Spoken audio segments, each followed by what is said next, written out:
स्वागत है आप सभी लोगों का मेरे चैनल साइंस टू टेक्नोलॉजी में। मैं अनुपम विपुल आप सभी लोगों का स्वागत करता हूं आज के शो रॉकेट मंडे में। आज हम लोग बात करेंगे बहुत इंपॉर्टेंट टॉपिक के बारे में, व्हाई गो टू स्पेस, यानी कि अंतरिक्ष में क्यों जाते हैं। तो यहाँ पे ये समझिए कि मैं वीडियो अभी इसलिए बना रहा हूँ क्योंकि काफ़ी लोगों का खास करके जब जेफ बेजोस वापस चले गए अंतरिक्ष में, तो काफ़ी लोगों का ये हो गया कि यार ये लोग पैसा यहाँ क्यों बर्बाद कर रहे हैं। ऐसा बीच बीच में हमेशा होता है जब भी कोई बड़ा प्रोजेक्ट होता है, लेकिन अभी एकाएक समझिए एकदम सैलाब आ गया है कि स्पेस एक्स क्यों खर्च कर रहा है, नासा क्यों खर्च कर रहा है, इसरो क्यों खर्च कर रहा है, या जो भी है जितने लोग हैं क्यों खर्च कर रहे हैं इतना ज़्यादा पैसा। तो उनकी बातों को समझने की कोशिश करते थे। सबसे पहले समझिए कि स्पेस बहुत महंगा है। ये बात एकदम से मतलब कि कहने को आप कुछ 100 किलोमीटर ऊपर जा रहे हैं, लेकिन उसके लिए जितना बजट डाल रहे हैं वो बहुत ज़्यादा होता है। दूसरा, इसमें जो प्रोग्रेस होता है वो बहुत धीमा होता है, यानी कि आज आपने कुछ स्टार्ट किया, ज़रूरी नहीं कि मतलब 1 साल बाद कुछ हो जाएगा। मतलब आज स्टार्ट किए, अच्छा 10 साल बाद कुछ होगा। जैसे कुछ कुछ केसेस में डीप स्पेस मिशन जो होता है वो सब लॉन्च कर दिया, मतलब लिटरली लोगों की पूरी ज़िंदगी बीत जाती है। मतलब बनाने में 10 साल लगा, मतलब ट्रैवल में 10 साल लगा, और उसके बाद रिटायर हो गए लोग। तो ये होता है, तो ये बहुत स्लो है। तो आम पब्लिक को उतना लंबा टाइम नहीं हजम हो पाता है कि आप किसी आम आदमी को बोले कि एक मिशन करना है। तो ठीक है, मिलिट्री वाले के 1-2 महीने का मिशन होता है, 1-2 साल तक जाता है। अब मुंह खोल के बोले 10 साल तक तो सिर्फ ट्रैवल टाइम है, उसके बाद मिशन स्टार्ट होगा। तो आम समझिए आम पब्लिक के दिमाग में हजम नहीं हो पाता है। तो बहुत खर्चीला है, बहुत धीमा है। और फिर रहा बात की, अगर बात करें जेफ बेजोस हो जाए या रिचर्ड ब्रांसन हो जाए, ये सब अंतरिक्ष में जा रहे हैं, तो ह्यूमैनिटी का परसेंटेज नहीं जा रहा है। बात सही है कि टिकट खरीद, बात सही है कि कई करोड़पति हैं जो इतना पैसा मुंह दिखाएगा खर्च कर सकते हैं, लेकिन अगर उसको परसेंटेज में आप जानना चाहेंगे तो वो बहुत कम परसेंट होता है। मतलब 0.001% के आसपास में होगा। और ये भी मैंने जीरो लिखना नहीं चाहता था बहुत सारा, क्योंकि सोच लीजिए कि अभी तक के जितने भी स्पेस मिशन हुए हैं सबका टोटल अगर आप देखिएगा तो बेयरली 1,000 लोग हैं। मतलब एक्चुअली 1,000 से बहुत कम है। तो हिसाब ये होता है कि 8 अरब की आबादी हम लोग छूने वाले हैं, और उसमें 1,000 लोग हैं। तो मतलब समझ रहे, जीरो नहीं लिख सकता मैं अपना टीवी में, जितना परसेंटेज छोटा पड़ता है। लाइन बहुत भगभग कर रहा है। तो वही समझिए कि ये सब कारण से काफ़ी लोग इस पे अगेंस्ट हो जाते हैं। और फिर ये इंजीनियरिंग के मामले में बहुत हार्ड होता है। मतलब जैसे आप इंजीनियर करते हैं किसी गाड़ी को, वो चलता है, आपको दिमाग लगाने की ज़रूरत नहीं होती है। ये वैसा नहीं है, आप चलाएँ वो बूम हो सकता है, उसका मूड हुआ वो बूम हो जाएगा। और ये समझ लिए कि जब नासा जैसी एजेंसी पैसा लगा के पानी की तरफ बहा के स्पेस शटल जैसा गलत चीज़ बना सकती है, जो कि मतलब बूम हो जाए और एस्ट्रोनॉट को भी ऊपर ले जाए और करोड़ों भी डुबा दे, तो लोग को हो जाता है भाई ज़रूरत से ज़्यादा हार्ड नहीं है इंजीनियरिंग। और फिर ये समझिए कुछ ही कंट्री कर सकते हैं। मतलब दुनिया में 200 से ज़्यादा कंट्री है, लेकिन सिर्फ 6-7 कंट्री को छोड़ के बाकी कोई अंतरिक्ष के बारे में सोच भी नहीं सकता। तो काफ़ी लोग को लगता है कि मतलब अगर 200 कंट्री बची हुई है जो बिना स्पेस में जाए जिंदा बचे हुए हैं, तो हम लोग को क्यों पैसा बर्बाद करने की ज़रूरत है। तो ये सब कारण से काफ़ी लोग सोचते हैं, अगेंस्ट हो जाते हैं स्पेस रेस के। तो अब बात करते हैं कि हम लोग को मिलता क्या है अंतरिक्ष में जाके। सबसे पहला चीज़ मिलता है विजडम, यानी कि एक्चुअल समझ। तो समझ के तौर पे ये समझिए कि हम लोग को बहुत सारी चीज़ का समझ नहीं होता कि धरती का एटमॉस्फेयर जो है, बाप रे! बहुत लाइन भर कर रहा है।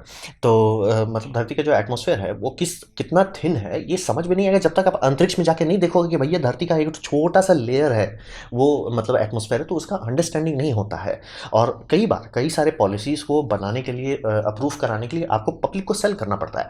पब्लिक को आप एक्चुअल फुटेज दिखाइए, वो सेल कर सकते हैं। अगर आप बस मैथमेटिकली बताएँगे, जो बात सही है कि साइंटिस्ट बहुत पहले से ही मैथमेटिकली जानते थे, लेकिन वो मैथमेटिकली जानते थे, आम पब्लिक को आप नहीं बता पाएँगे, उससे पॉलिसीज़ नहीं चेंज कर पाएँगे। तो एक्चुअल समझ कि एक्चुअली हो क्या रहा है, जैसे कभी बोलते हैं टॉर्नेडो आ रहा है, आपको और उसको हमको समझ नहीं है, लेकिन जब आपको कोई फुटेज दिखा दे, नहीं देख लीजिए ये आपका जो पूरा स्टेट है ना, पूरा टॉर्नेडो का एक आर्म जो है खा जाएगा इतना स्टेट को, तब थोड़ा समझ रहे हैं, बुद्धि खुलता है। तो ये समझिए कि ट्रू मतलब हकीकत क्या है, हम लोग कितने बड़े हैं या कितना कम जगह पे कैप्चर किए हुए हैं, क्या मतलब कंट्रोल में है, क्या कंट्रोल के बाहर है, ये सब का एक्चुअल समझ आता है। और फिर ये समझिए स्पेस एनवायरनमेंट जो है वो हम लोग पे असर डालता है, सीधा सीधा डालता है। धरती का वेदर में सन का बहुत बड़ा रोल है। सन को अगर आप अच्छे से समझेंगे, जैसे कोरोना मास इंजेक्शन हो या जो बाकी सारे सोलर डायनेमिक्स हो, वो सब समझेंगे तभी आप अर्थ का वेदर का अच्छा एनालिसिस कर सकते हैं। बिना उसके आप सिर्फ तुक्का मार रहे हैं। और प्लैनेट को और सारे प्लैनेट को स्टडी करने से, चाहे वो जुपिटर का मून ही क्यों ना हो, वो सब मतलब सेलेस्टियल बॉडी स्टडी करने से आपको पता चलता है कि प्लैनेट समय में आगे कैसे इवॉल्व करता है। क्योंकि समझिए ग्रीन हाउस इफेक्ट किसी को नहीं पता था जब तक वीनस को अच्छे से स्टडी नहीं किया गया, क्योंकि वीनस ऑलमोस्ट धरती का सिस्टर जैसा है हर चीज़ के मामले में। तो मतलब साइज के मामले में देखिए, मतलब ऑर्बिट के मामले में देखिए, लेकिन उसमें बहुत ज़्यादा टेम्परेचर क्यों है, क्योंकि इसमें कार्बन डाइऑक्साइड है। तो हिसाब वही समझिए कि कार्बन डाइऑक्साइड का इफेक्ट को उतना सीरियसली कोई ले नहीं रहा था जब तक देखे नहीं एक प्लैनेट में अगर बहुत कार्बन डाइऑक्साइड है वो भूंज देगा प्लैनेट को। इसीलिए एक होता ना कि हकीकत देखो कि क्या है। और फिर ये समझिए कि हमारा असली जगह जो है ब्रह्मांड में, वो सिर्फ बोलने वाली बात होती है कि मतलब समझ रहे हैं, बहुत सारे तारा हैं, बहुत सारे तारामंडल, जब तक आपको कोई इसका फुटेज नहीं है, जब तक एक्चुअल स्कोप नहीं दिखाया उसको, आपको नहीं हजम होगा। तो वही बात है कि मतलब समझिए हम लोग किसी को ना कि आइस शीट रिट्रीट कर रहा है, या तब उसको एक्चुअल फुटेज दिख रहा है, ये 1990 में है, ये 2000 में है, तो समझ रहे मतलब एक एक्चुअल दिखा देना, एक्चुअल विजडम मिलता है। और ये सिविलाइजेशन के लिए ज़रूरी है, तभी आप मतलब समझिए बिना इसके सिविलाइजेशन अंधा है, इसीलिए लोग इस पर खर्च करते हैं। फिर दूसरा बात है औजार के मामले में। औजार के मामले में ये समझिए पूरा टेली कम्युनिकेशन का इंडस्ट्री हो, चाहे वो टीवी हो, चाहे वो रेडियो हो, चाहे जो भी हो, वो सब पूरी तरह से सैटेलाइट पर निर्भर रहता है, बिना इसके होगा ही नहीं।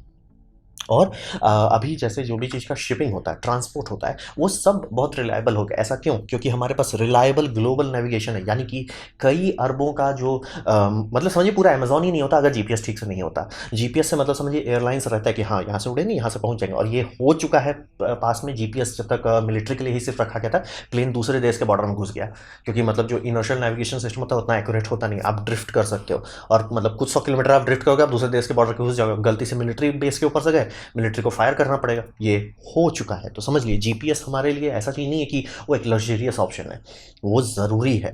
तभी आपका जो शिपमेंट हो, चाहे वो चाइना से आए, चाहे ऑस्ट्रेलिया से आए, चाहे न्यूजीलैंड से आए, चाहे जो भी हो, ये पूरा कॉमर्स का दुनिया, कॉमर्स का सिर्फ इसी बात पर चल रहा है कि हमारे पास रिलायबल जीपीएस है। और सिर्फ जीपीएस ही नहीं, जीपीएस तो अमेरिकन हो गया, फिर आप ग्लोनस ले लीजिए, वो हो जाएगा आपका रशियन हो गया, फिर आप बात कर लीजिए यूरोपियन बात करना चाहते हैं तो गैलीलियो ले लीजिए, चाइनीज़ लोग भी अपना बना चुके हैं, बिंदु करके नाम है उसका, और इंडियन का भी मतलब ग्लोबल बनने में है, लेकिन गाड़ी खुल रही है जिसका नाविक नाम है। तो समझ रहे हैं ये सबसे बहुत बड़ा कॉमर्स पे फर्क पड़ता है, आपका सामान इधर से उधर आया जा सकता है।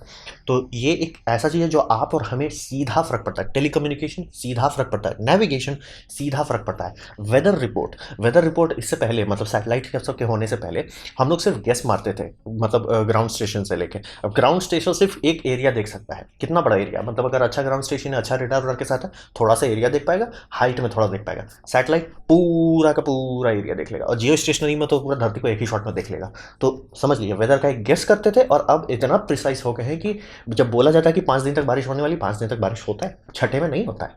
तो ये कर पाना पॉसिबल हुआ इसी से, और इससे बहुत फर्क पड़ता है। इससे बताया जाता है किसानों को कि कब कौन सा फसल लगाइए, बता दिया जाएगा कि पानी वाला फसल मत लगाओ, इस साल बारिश होने का चांसेस कम है। इतना हम लोग एक्यूरेट होने लगे हैं। और ये सब तो हुआ इनडायरेक्ट, इसमें भी काफी लोग मेरे को कोई इंटरेस्ट नहीं है, नहीं, ये सब से आपका सीधा जिंदगी में फर्क पड़ता है। और उसके बाद बात करते हैं मिनी स्पिन ऑफ टेक्नोलॉजी, यानी कि नासा मतलब हर 10 साल में या सालाना तौर पे कहिए एक डॉक्यूमेंट रिलीज करता है स्पिन ऑफ टेक्नोलॉजी का, यानी कि नासा के लिए डेवलपमेंट में जितने रिसर्च हुआ कि मतलब मुझे स्पेस में ये करना है, कैसे करोगे, उन्होंने एक टेक्नोलॉजी बनाई। और नासा ओपन फॉर पब्लिक है, यानी कि वहाँ पे जो भी चीज़ बनाया जाता है वो खुले तौर पर शेयर करेंगे कि हमने ये बनाया, ऐसे बनाया। तो उसमें बहुत चीज़ निकलता है, यानी कि चाहे वो मेमोरी फोम हो, चाहे वो सोलर सेल हो, और मतलब नासा का इतना लंबा कंट्रीब्यूशन लिस्ट है कि उसमें मतलब उनको मतलब समझ कैटेगरी में छांटना पड़ता है कि इंफॉर्मेशन टेक्नोलॉजी यानी आईटी इंडस्ट्री के लिए कितना डेवलपमेंट हुआ है। और by the way Apollo mission अगर नहीं होता तो आईसी का डेवलपमेंट यानी इंटीग्रेटेड चिप का डेवलपमेंट पीछे चलता। तो समझ ली, ऐसा नहीं था कि आईसी कोई और नहीं कर रहा, लेकिन उतना डिमांड नहीं था कि उतना भयानक आईसी बना सको। तो वही समझिए बहुत सारा चीज़ का डेवलपमेंट एक्सेलरेट होता है, बहुत सारी नई चीज़ का डेवलपमेंट सिर्फ इस बात के लिए किया जाता है कि अंतरिक्ष में कैसे सॉल्व करोगे। और आप ये सोच लिए कि जब तक अंतरिक्ष नहीं था किसी के पास कॉर्डलेस ड्रिल बनाने का आइडिया नहीं आया था। तो वही समझिए कंज्यूमर गुड्स में, फिर एनर्जी एंड एनवायरनमेंट में, हेल्थ एंड मेडिसिन में, जिसमें कि थर्मामीटर से लेके बहुत सारे और चीज़ें जो सिर्फ और सिर्फ इस सब के लिए बनाया गया था। इंडस्ट्रियल प्रोडक्टिविटी में, यानी कि कंपनी हो, चाहे वो स्टील मिल हो, चाहे एल्युमिनियम मिल हो, वो सब के लिए development. Public safety, fire safety equipment से लेके, चाहे आपका वो इमरजेंसी ब्लैंकेट से लेके, ट्रांसपोर्टेशन इंडस्ट्री में नेविगेशन, तो सीधा सीधा है। तो बहुत सारा चीज़, मतलब थोड़ा नहीं, बहुत सारा चीज़ नासा साइड में कर देता है, वो सब अकेले अकेले अरबों डॉलर का इंडस्ट्री रखते हैं। अब फिर बात करते हैं पैसा का, जहाँ पे सबसे लोग जिनको समझ नहीं है वो सबसे ज़्यादा उछलते यही है कि उतना पैसा क्यों लगा रहे हैं। अब बात ये समझिए कि वो उतना कितना कम है। नासा का बजट जो है यूएस का 1% है, मतलब यूएस कांग्रेस के पास जब बजटिंग की जाती है उसमें 1% के लिए रोना धोना पड़ता है, भैया 1% तो हमें दे दो नासा को चलाने के लिए। और नासा का वैल्यू पब्लिक के हिसाब से देखिए, तो पब्लिक से अगर मतलब आप पोलिंग करेंगे, कोई भी नहीं बोलेगा 10% से कम है, सब बोलेगा 30%, 40% खर्च करते हैं। सोच लीजिए, यानी वो 1% भी इतना भयानक काम कर रहा है। और दूसरा ये बात करते हैं, काफ़ी गधे लोग जो बोलते हैं कि अमीर लोग को टैक्स करो, वैसे कुछ नहीं होने वाला, सिर्फ आप भूखे मरने वाले हो। और ये किया जा चुका है देश सब में, चाहे वो सोवियत यूनियन हो, चाहे वो आपका वेनेजुएला हो, कि हाँ अमीर को टैक्स कर देंगे, अमीर मरेगा, उसके बाद सब भूखे मरेंगे। ये हो चुका है। और यहाँ पे कोई एग्जांपल देते हैं कि हम लोग कितना पैसा बर्बाद करते हैं। सारे स्पेस इंडस्ट्री लीजिए, सारे पूरे दुनिया में लीजिए, मतलब जितने देश है सबको लपेट लीजिए, उससे ज़्यादा हम लोग सिगरेट पे खर्च करते हैं। और अल्कोहल का तो मैं गिनूंगा भी नहीं, सोच ली इतना ज़्यादा पैसा खर्च, जो कहते हैं ओ बहुत गरीब लोग हैं ये सब, जेफ बेजोस को गरीब लोगों को पैसा देना चाहिए। एक काम कीजिए, जो लोग सिगरेट पीते हैं उनके हाथ से सिगरेट हटाइए और बोलिए कि एक महीना में जितना तुम सिगरेट में पैसा खर्च करते उतना अब से सबसे नज़दीकी गरीबों को दे दो, देखते देखते गरीबी खत्म हो जाएगी।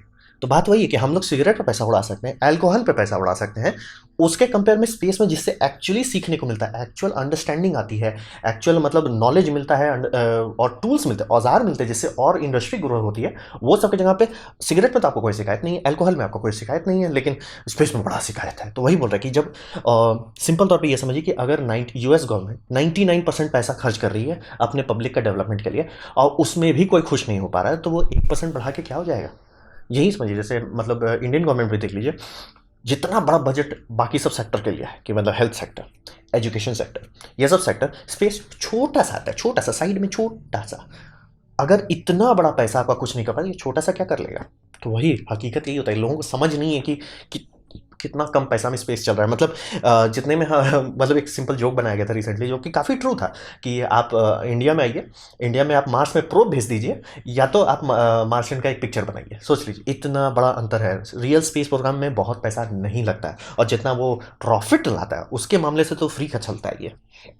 और ये समझिए कि एंड में क्या हो रहा है, स्पेस का जो कहते हैं ना, अंतरिक्ष में क्यों पैसा बढ़ा, अंतरिक्ष में थोड़े पैसा जा रहा है, पैसा जा रहा है ये लोगों के पास।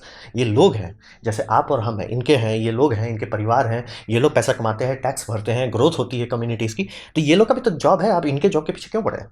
किसी दूसरे की जॉब के पीछे पड़ के आपको क्या मिल जाएगा। तो वही बात है कि ये बहुत ही बेवकूफ़ी वाला बात होता है, जो कहते हैं ना वो इतना पैसा क्यों खर्च कर रहा है। चवन्नी नहीं है, पहली पहली बात, बड़े बिग पिक्चर में देखिए तो वो चवन्नी नहीं है। दूसरा, उससे ज़्यादा तो हम लोग सिगरेट और अल्कोहल पे खर्च कर देते हैं। तो ये रोना रोना बहुत बहुत ही दुखद बात है।